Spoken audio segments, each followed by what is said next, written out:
의사의 손끝이 부드럽고 조심스럽게 내 피부에 닿는 순간 나는 숨이 멎을 듯 가슴이 쿵 내려앉았다. 그 손길은 일반적인 진료의 손길과는 분명히 달랐다. 긴장과 온기가 뒤섞인 그의 손가락은 마치 오랫동안 굳게 닫힌 채 얼어붙은 내 몸속 깊은 곳의 문을 하나씩 열어주는 듯했다. 온몸에 전기가 흐르는 듯 짜릿하고 아찔한 느낌이 나를 뒤흔들었다. 왜 이렇게 단순한 접촉에 내 몸이 이토록 민감하게 반응하는 걸까? 두려움과 동시에 알 수 없는 기대감이 내 안을 가득 채웠다. 나는 한소희다. 올해 32살이 되었고 결혼한 지 2년 차다. 하지만 내 결혼 생활은 마치 한겨울 얼음처럼 차갑고 외로운 침묵 속에 갇혀 있었다. 남편 이재훈에게 부부 관계란 마치 숙제처럼 억지로 끝내야 하는 일이었고 나는 매일 밤 살아있는 인형처럼 가만히 누워 그의 냉랭하고 무감각한 손길을 참아냈다. 한 번도 제대로 된 애정과 열정을 느껴본 적 없었다. 내 삶은 영원히 그런 냉기 속에 잠들어 있을 거라 믿었다. 그러던 어느 날 우연히 종로에 있는 작은 서점 구석에서 부부의 온도라는 책을 발견하게 되었다. 숨겨진 보물을 찾은 듯 심장이 뛰었고 급히 집으로 돌아와 몰래 그 책을 읽기 시작했다. 단 3장을 넘겼을 뿐인데 나는 그 자리에서 울음을 터뜨렸다. 부끄러워서가 아니었다. 30이 넘도록 내 몸에 대해 아무것도 모르고 살아왔던 내 모습이 너무 서글퍼서였다. 내 안에 갇혀있던 여성성은 여전히 무지한 아이와 같았다. 어릴 적부터 들었던 엄마의 엄격한 가르침이 떠올랐다. 바르고 정숙한 여자는 욕망을 가져서는 안 돼. 호기심도 품으면 안 돼. 그 말은 내 모든 감각을 꽁꽁 묶어버렸고 나는 그렇게 차갑게 굳어진 채 살아왔다. 서둘러 눈물을 닦으려던 그때 갑자기 방문이 살짝 열렸다.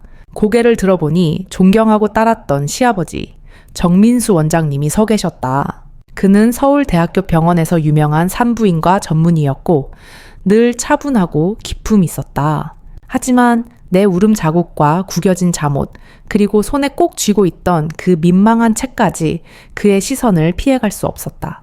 그는 조용한 목소리로 괜찮냐고 무슨 일 있었냐고 물었다. 나는 책을 숨기려고 했지만 그는 벌써 내 손에서 책을 부드럽게 꺼내 들었다. 표지를 본 그의 눈빛이 묘하게 반짝였다. 정 원장님은 조용히 미소 지으며 소희야, 내 몸에 대해 알고 싶은 거지? 하고 물었다. 그 질문은 내 가슴 깊숙한 곳을 강렬히 흔들었다. 나는 고개를 숙인 채 아무 말도 하지 못했다.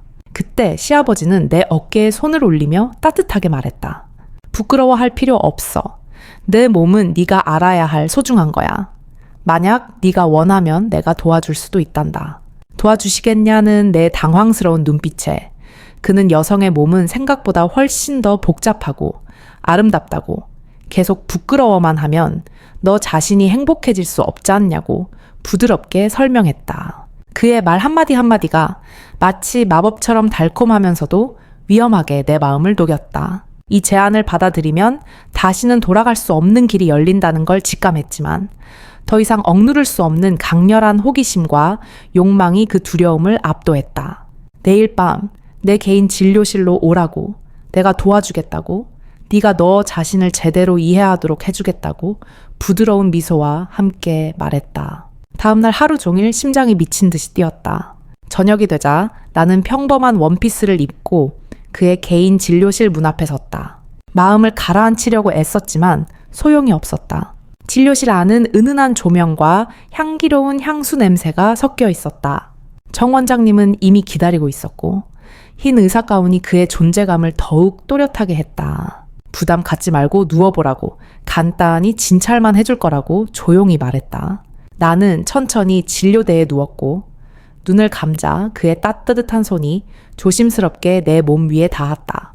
그의 손길은 그 어떤 말보다 더 뚜렷하게 내게 무언가를 전하고 있었다. 내가 알지 못했던 내 몸의 비밀을 조용히 부드럽게 속삭이는 듯한 느낌이었다.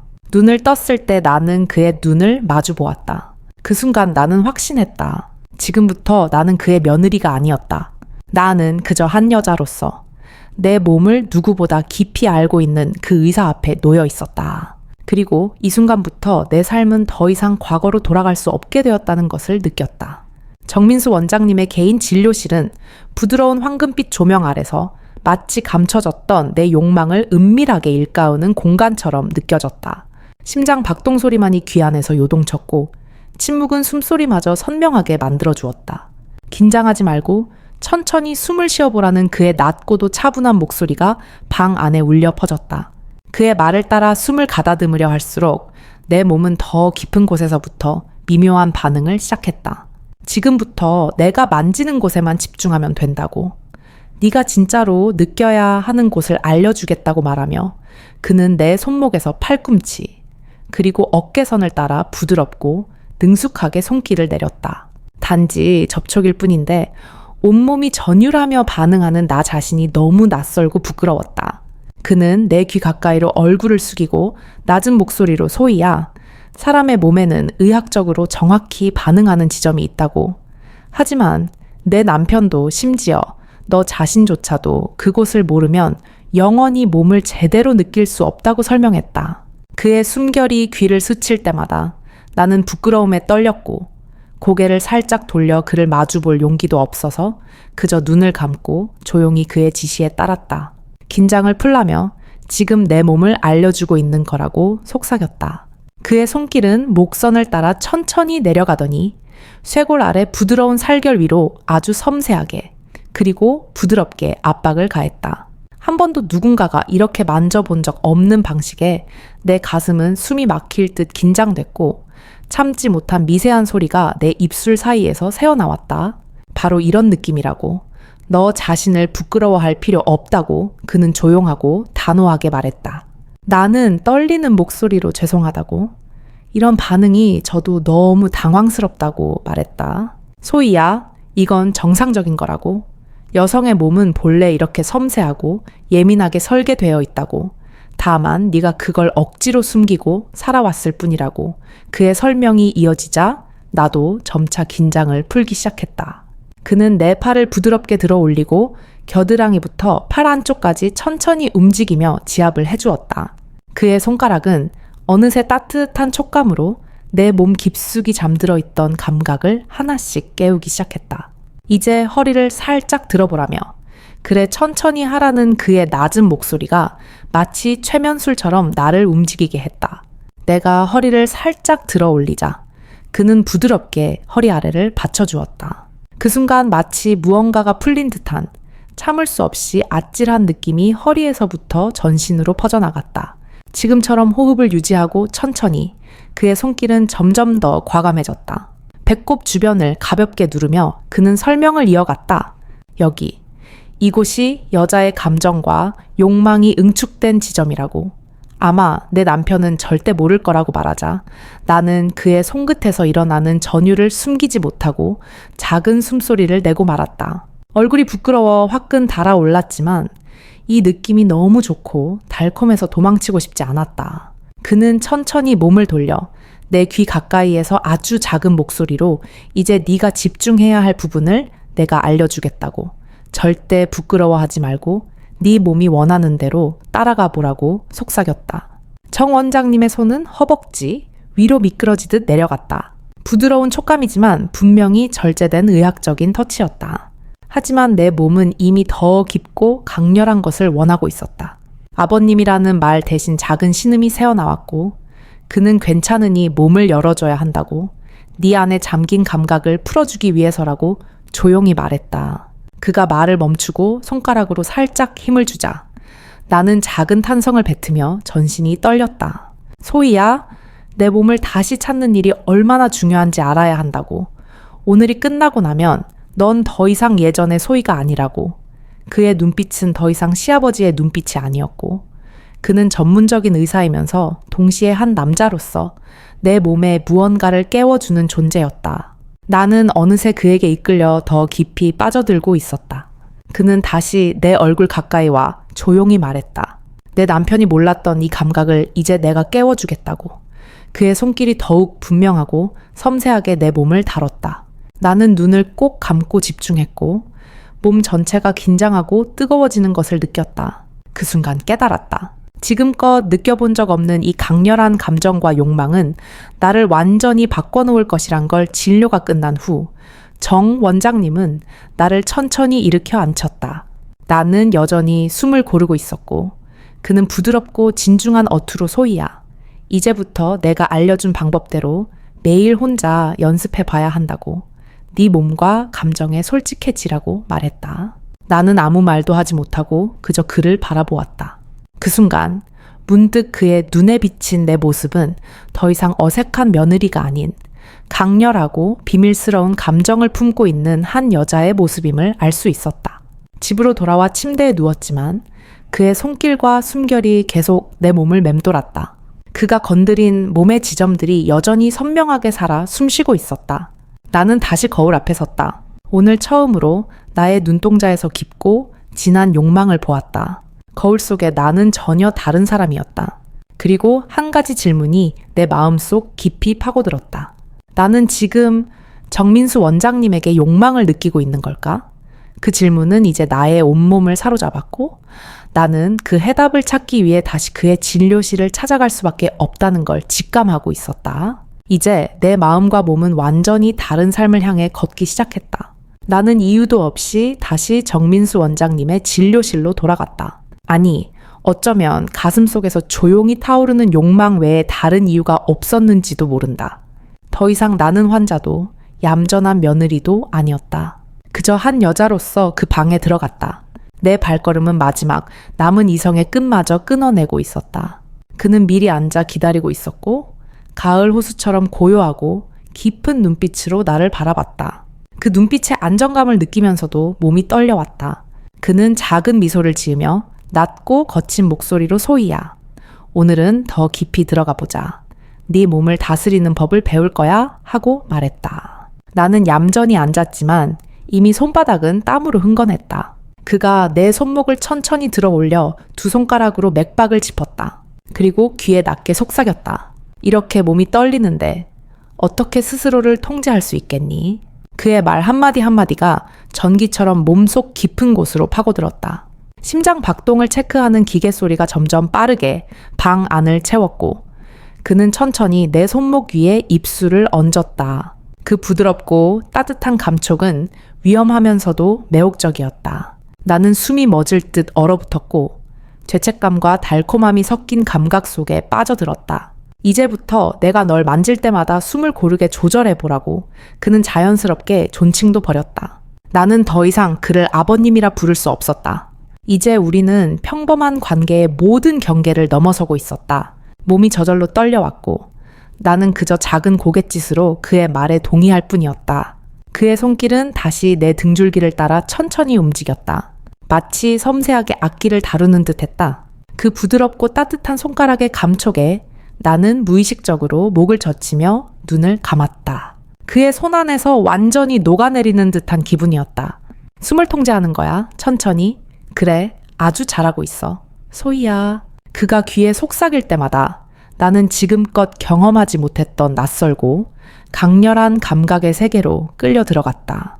나는 그의 숨결과 손길 속에서 점점 나 자신을 잃어갔다. 그 순간은 끝없이 이어졌고 공간은 멈춘 듯 했다. 심장 박동기에서 흘러나오는 소리만이 점점 더 빨라지며 내 가슴 속에서 터져나오는 비밀을 외치는 것 같았다. 그렇게 시간이 흘러 집에 돌아왔을 때 남편 이재우는 소파에 누워 아무것도 모르고 깊이 잠들어 있었다. 나의 부재조차 관심 없는 그의 얼굴을 보며 생전 처음으로 참을 수 없는 혐오감이 밀려들었다. 그날 밤 나는 복잡한 감정 속에서 잠이 들었다. 꿈속에서 아주 선명하게 익숙한 손이 부드럽게 내 머리카락을 쓰다듬고 있었다. 그 손은 너무 따뜻하고 친숙했다. 그리고 꿈속에 나는 더 이상 저항하지 않고 조용히 미소 지으며 작은 소리로 속삭였다. 민수 선생님, 아무에게도 말할 수 없는 비밀스러운 공간이 내 안에 생겼다. 그 작고 은밀한 방은 이제 더 이상 진료만을 위한 곳이 아니었다. 그곳엔 오직 나와 그 남자, 한때 시아버지라 불렀던 그 사람이 있을 뿐이었다. 처음에 어색함과 죄책감은 어느새 사라지고 나는 그곳에 들어설 때마다 완전히 다른 여자가 되어갔다. 그에게는 숨겨왔던 욕망을 모두 보여줘도 될 것 같았다. 어느 날 밤 내가 조용히 문을 닫자 그가 등 뒤에서 조용히 말을 꺼냈다. 심장이 덜컥 내려앉았다. 소희야, 오늘이 마지막 수업이 될 거야. 나는 예상치 못한 그의 말의 순간 숨이 막혔다. 마지막이라는 단어에 알 수 없는 슬픔이 밀려왔다. 뒤돌아 그를 바라보자 어느새 눈물이 볼 위로 천천히 흘러내렸다.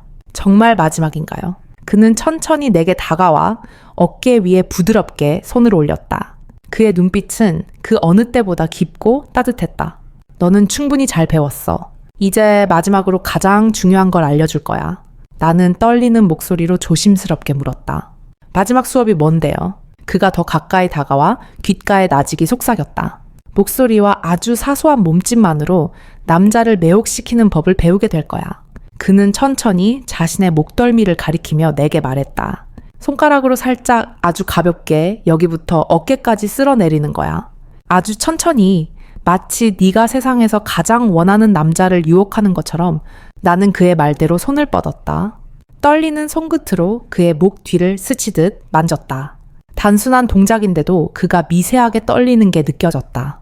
그의 반응을 보는 순간 알았다. 이 동작이 가진 힘을 더 과감하게 해봐. 괜찮아. 숨기지 말고 내 마음이 원하는 대로. 그의 나직한 목소리가 나를 더 깊은 감정으로 이끌었다. 나는 더 이상 망설이지 않고 손끝으로 그의 피부를 천천히 유혹하듯 어루만졌다. 그는 눈을 감고 조용히 숨을 들이마셨다. 우리 사이의 공기가 점점 뜨거워졌다. 나의 심장 박동과 그의 거친 호흡이 서로 뒤섞이며 온 방안을 가득 메웠다. 더는 진료도 수업도 아닌 완전히 다른 무엇이었다. 우리는 이미 위험한 선을 넘어섰고 서로의 숨결조차 거리낌 없이 받아들이고 있었다. 바로 그 순간 누군가 문을 급하게 두드리는 소리가 났다. 익숙한 목소리가 밖에서 날카롭게 들려왔다. 아버지, 거기 계세요? 소희, 혹시 여기 있나요? 순간 온몸이 얼어붙었다. 나는 두려움과 공포에 싼 눈을 크게 떴고 그가 침착하게 나를 작은 대기실로 이끌며 조용히 속삭였다. 숨고 있어. 걱정하지 마. 나는 급히 어둠 속으로 몸을 숨겼고 그는 아무 일 없다는 듯이 옷을 정리하고 태연하게 문을 열었다. 나는 어둠 속에서 심장이 터질 듯 뛰는 걸 느끼며 숨죽여 기다렸다. 아찔한 순간이었고 차마 식지 않은 입술을 깨물며 속으로 되뇌었다. 저 문이 열리지 않았더라면 그날 이후 나는 더 이상 이전의 나로 돌아갈 수 없었다. 내 안에서 깨어난 욕망은 나조차 감당할 수 없을 정도로 강렬하게 나를 흔들었다. 그의 손길이 내 몸 위를 지나갈 때마다 내 심장에는 돌이킬 수 없는 흔적들이 새겨지고 있었다. 나는 더 이상 그를 아버님이라 부르지 않았다. 우리는 서로 이름조차 부르지 않은 채 숨기고 감춰왔던 감정을 온전히 꺼내 보이기 시작했다. 소희야, 후회하지 않겠니? 그의 목소리는 여전히 부드럽고 침착했지만 그 눈빛은 불안하면서도 간절했다. 이미 너무 늦었어요. 후회한다면 차라리 시작하지 않았어야죠. 나는 담담히 말했다. 그는 내 말을 듣고 작게 웃으며 고개를 끄덕였다. 맞아, 이제와 후회해봤자 늦었지. 우리의 만남은 더는 진료실에 머무르지 않았다. 때로는 어두운 주차장 안에서, 때로는 사람이 드문 작은 카페에서 우리는 아무도 모르게 서로의 손을 잡고 작은 비밀들을 공유했다. 나는 매일 밤 잠들지 못했다. 내 옆에서 아무것도 모른 채 잠들어 있는 남편의 얼굴을 바라보며 가슴이 터질 듯 죄책감에 짓눌리곤 했다. 하지만 아침이 되면 다시 그를 생각하며 미소 짓고 있었다. 어느 날 밤 나는 다시 그 진료실을 찾았다. 어둠 속에서 그는 날 기다리고 있었다. 우리는 말없이 서로를 끌어안았다. 숨소리만이 방 안을 가득 채웠고 잠시 후 그가 조용히 입을 열었다. 이제 정말 끝내야 할 것 같아? 나는 그 말을 듣자마자 눈물이 흘러내리기 시작했다. 내 안에서 억눌렀던 감정들이 한꺼번에 터져나왔다. 난 이미 어떻게 끝내야 할지 몰라요. 당신이 날 이렇게 만들어 놓고 이제 와서 끝내자니요. 그는 나를 더 세게 끌어안으며 말했다. 우리가 계속할수록 모두가 다칠 뿐이야. 너도 나도 그리고 재훈도. 그럼 이제 우린 어떻게 해야 하는 거예요? 난 당신 없이는 이제... 내 말은 흐느낌에 섞여 제대로 나오지 않았다. 그는 내 얼굴을 두 손으로 감싸 안고 내 눈을 똑바로 바라보며 지금 여기서 멈춰야 해. 이 순간만 기억하자고 했다. 나는 아무 말도 하지 못한 채 그의 가슴에 기대 울었다. 그리고 그의 품속에서 잠시나마 모든 것을 잊었다. 며칠 후 나는 그의 연락을 피했다. 진료실에도 더 이상 가지 않았다. 그러나 마음속에서는 이미 그를 떠날 수 없었다. 매 순간 그가 남긴 흔적들이 온몸에 새겨져 있었고 나는 그리움과 죄책감 사이에서 완전히 무너지고 있었다. 어느 저녁 남편이 집으로 돌아와 조용히 말을 꺼냈다. 요즘 이상하게 아버지가 너를 자주 찾으시던데 무슨 일 있는 거야? 나는 순간 숨이 멎는 것 같았다. 별일 아니야. 건강 때문에 그런 거겠지 하고 둘러댔고 그는 의심스러운 눈으로 나를 바라보았지만 더 이상 추궁하지 않았다. 그러던 어느 날 밤 진료실에서 몰래 설치된 카메라의 영상이 익명의 이메일로 내게 전달되었다. 나는 영상을 틀어보다가 그 자리에 얼어붙었다. 우리의 모습이 모두 담겨 있었다. 그 메일의 발신인은 알 수 없었고 메시지는 단순했다. 이걸 재훈이 보면 어떻게 될까? 그 순간 온몸이 얼음장처럼 차가워졌다. 내 삶이 이제 끝장나버릴지도 모른다는 공포가 밀려왔다. 나는 당장 그에게 전화했다. 영상이 우리 모습이 다 찍혀 있었어요. 이걸 누군가가 알고 있어요. 그는 침착한 목소리로 나를 진정시키며 소희야, 일단 아무것도 하지 말고 기다려. 내가 알아서 처리할게 라고 말했다. 그날 밤 나는 한숨도 자지 못했다. 내가 저지른 일이 가져온 파국이 바로 눈앞에 닥친 것이다. 하지만 오히려 마음 한구석에선 이상하게도 안도감을 느꼈다. 이 모든 비밀이 드러난다면 적어도 더 이상 숨기지 않아도 될 것 같았다. 며칠 후 그와 다시 만났다. 그의 얼굴엔 처음 보는 피곤한 기색이 역력했다. 영상 문제는 처리했으니 이제 괜찮을 거라고. 정말이냐고 묻자 그는 더는 묻지 말라며 대신 이젠 정말 멈춰야 한다고 말했다. 나는 아무 대답도 할 수 없었다. 우리는 오래도록 서로 바라만 보았다. 긴 침묵 끝에 내가 어렵게 입을 열었다. 나는요, 아마 당신을 평생 잊지 못할 거예요. 그는 애써 웃으며 말했다. 나 역시 너를 절대 잊지 못할 거야. 우리는 마지막 포옹을 나누었다. 그의 품속에서 나는 내 마음이 얼마나 크게 그를 사랑하게 되었었는지 깨달았다. 그러나 더 이상 돌이킬 수 없었다. 집으로 돌아온 나는 잠든 남편의 얼굴을 바라보았다.